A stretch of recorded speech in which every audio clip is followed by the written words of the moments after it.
Buracos negros podem se chocar?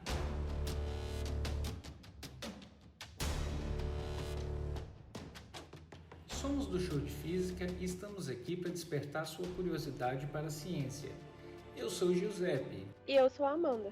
E hoje vamos conversar com o professor Ricardo Sturani. Ele é doutor em Física e professor no Instituto Internacional de Física da Universidade Federal do Rio Grande do Norte. Amanda, é com você. E aí, professor? Para começar, afinal, o que são buracos negros? Então, boa tarde. Sim, buracos negros são os objetos mais compactos que existem na natureza. Eles foram já previstos pela relatividade geral mais que 100 anos atrás, mas ao princípio se achou que fosse só uma curiosidade da teoria, que não tinha nada a ver com a astrofísica, com os objetos realmente existentes. Só muitos anos depois, várias décadas depois, se achou que existia um objeto tão compacto que nem a luz pode escapar. Para fazer um exemplo, quando na Terra, para pular da superfície da Terra, tem que chutar para o alto com uma certa velocidade.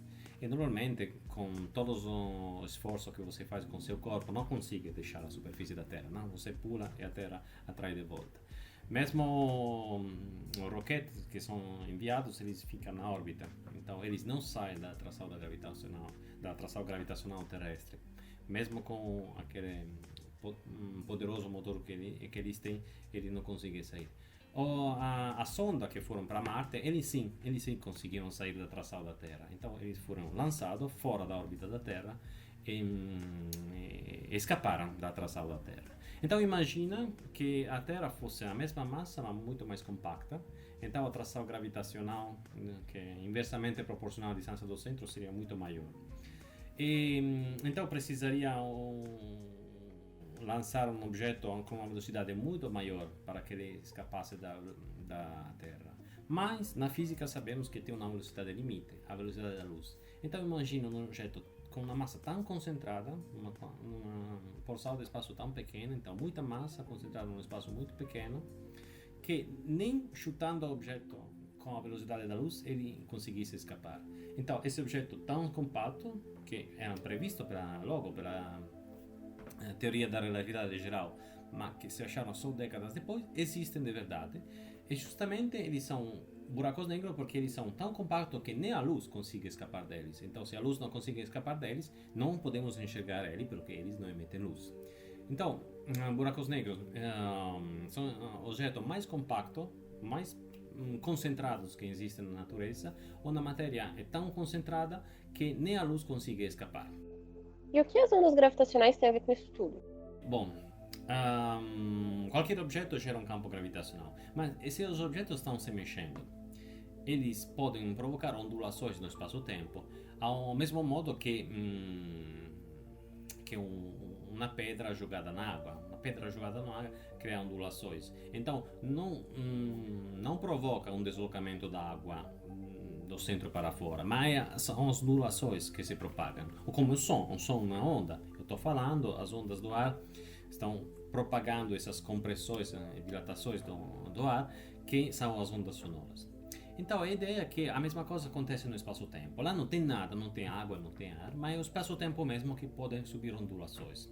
Então, quando tem um objeto que está se deslocando, um objeto acelerado, por exemplo, duas estrelas rodando uma ao torno da outra, elas provocam essas ondulações no espaço-tempo. Essas ondulações propagam com a velocidade da luz, então levam para distância arbitrariamente grande esse efeito da fonte que estava se mexendo. Então, não precisa ter um buraco negro para gerar essas ondulações. Mas, o buraco negro, sendo uma grande quantidade de massa concentrada num espaço muito pequeno, isso gera mais ondas gravitacionais que outros objetos. E depois tem outra característica mais prática, ligada à forma prática nas quais detectamos ondas gravitacionais. Os detectores das ondas gravitacionais, vou falar depois, mas já vou antecipar um conceito, é que eles detectam ondas gravitacionais numa janela de frequência muito específica, ao torno de algumas centenas de hertz. Então é preciso que essas ondulações em cada ponto do espaço-tempo, o espaço-tempo mesmo, ele ondula 100 vezes por segundo. Isso significa que a fonte dessas ondas gravitacionais estava rodando, por exemplo, com um sistema de dois corpos rodando um ao torno do outro, 100 vezes por segundo. Imagina, a Terra roda ao torno do Sol uma vez por ano.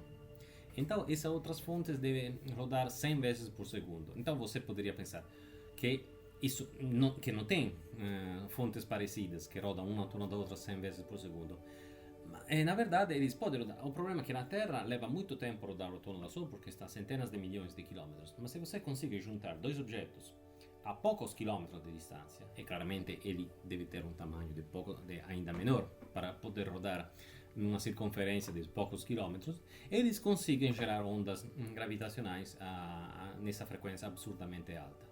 Então, é preciso que seja um buraco negro, um objeto muito compacto que emite ondas gravitacionais, simplesmente porque nós, aqui na Terra, temos observatórios que estão observando primariamente naquela janela. Além do fato que, sendo matéria muito concentrada, é mais fácil poder gerar uma quantidade importante de ondas gravitacionais.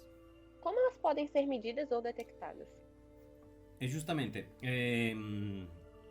as ondas gravitacionais provocam essa ondulação no espaço-tempo. Então, a ideia é que se você coloca dois objetos que de outra maneira seriam livres lá no espaço-tempo, quando chega a onda, esses dois objetos começam a mudar a distância deles, de um jeito periódico.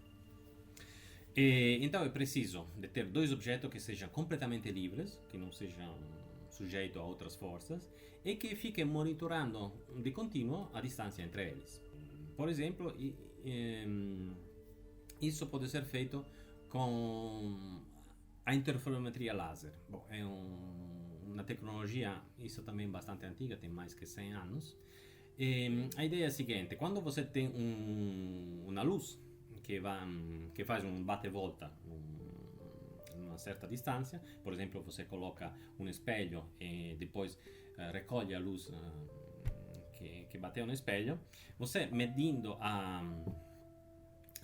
o tempo de ida e volta, você tem uma medida indireta da distância que a luz percorreu, simplesmente porque a velocidade da luz não varia. Isso se pode sofisticar um pouco e colocar dois braços, por exemplo, em duas direções perpendiculares. Deixar sair o mesmo fecho laser do mesmo ponto, propagar dois fechos perpendiculares, voltar a recombinar e medir o tempo, o diferencial do tempo que a luz levou nos dois braços.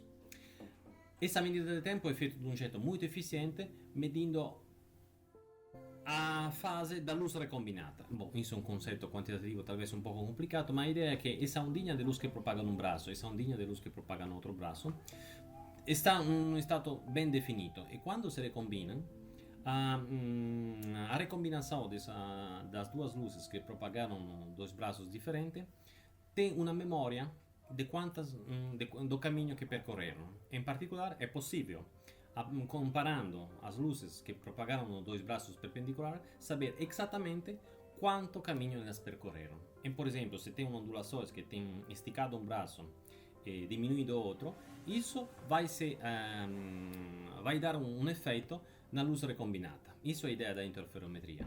Medir a diferença de caminho percorrida em dois braços perpendiculares, comparando a luz que propaga num braço e que propaga no outro. Então, isso é o jeito de realizar uma régua. Esses detectores que se chamam interferômetros a laser são réguas muito precisas que medem a diferença de caminho num braço e no outro. Claramente você não consegue realizar os dois braços exatamente iguais. O que se mede é a variação dessa diferença de caminho. Se a diferença de caminho oscila com uma frequência que é exatamente aquela que você espera devido às ondas gravitacionais, você está detectando as ondas gravitacionais. Como os cientistas descobriram que os sinais recebidos nos laboratórios LIGO e Virgo vieram da fusão de dois buracos negros? Bom, isso é justamente o ponto mais delicado, não? Porque estamos num nível de precisão absurdamente grande. Por exemplo, esse interferômetro envia a luz por um braço longo 3 ou 4 km, coletam a luz de volta e comparam a luz e confrontam a luz que foi propagando nos dois braços perpendiculares, então depois de 4 km, e conseguem perceber uma diferença de caminho de 1/1000º de 1/1000º de metro, depois de ter viajado 4 km.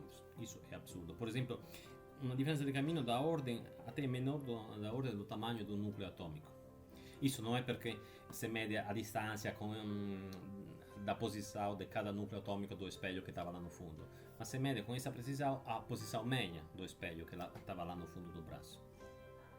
Então a ideia é que essa luz volta, então tem uma modulação, essa luz que volta tem uma modulação na frequência, devido ao fatto che lo specchio là no fundo stava se deslocando, un specchio si deslocava de um jeito, outro specchio si deslocava de um jeito diferente, então a diferença de caminho entre os dois braços mudou com aquela frequência.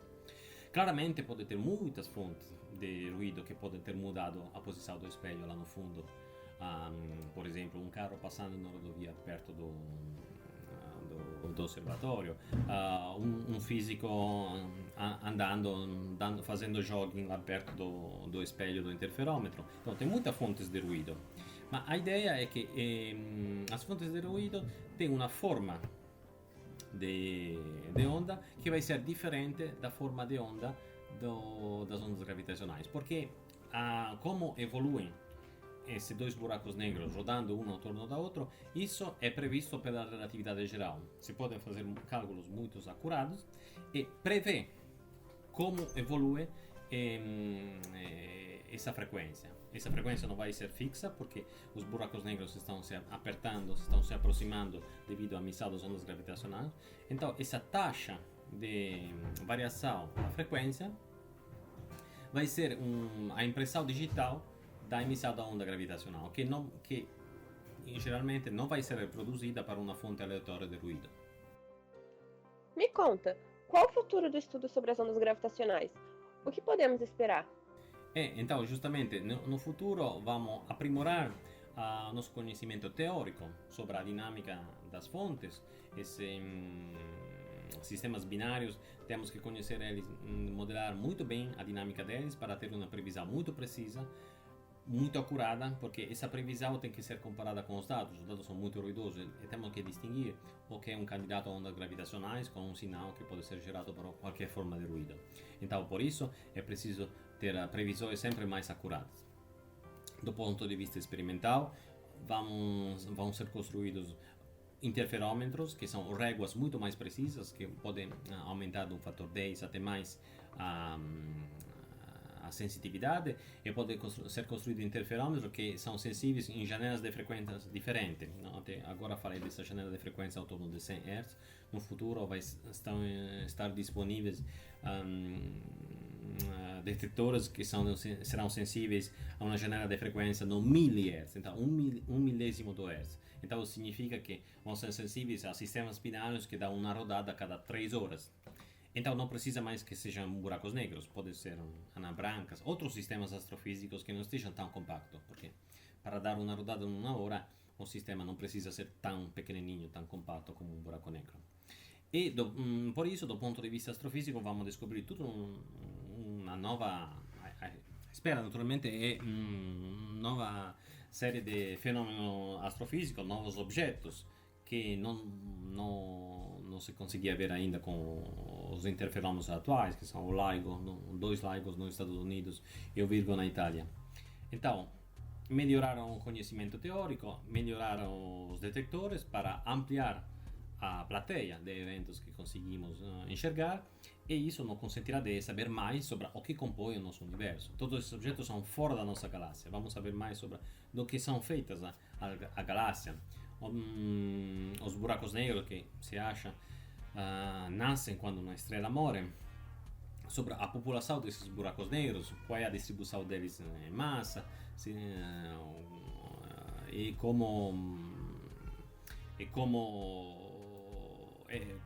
qual é a taxa de encontro deles, porque os buracos negros que detectamos são aqueles que estão em duplas, em sistemas binários, estão rodando um ao torno do outro, que naturalmente são a minoria, porque a maioria deles estará lá sozinho, ou talvez com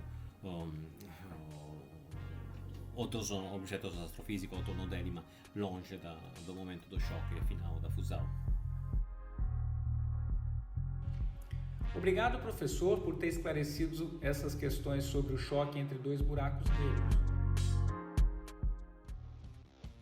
Obrigado a você que ficou com a gente até aqui. Espero que tenha despertado sua curiosidade sobre esse assunto. Se você gostou, não esqueça de recomendar para os seus amigos e seguir a gente no Instagram @showdefísica. Até a próxima!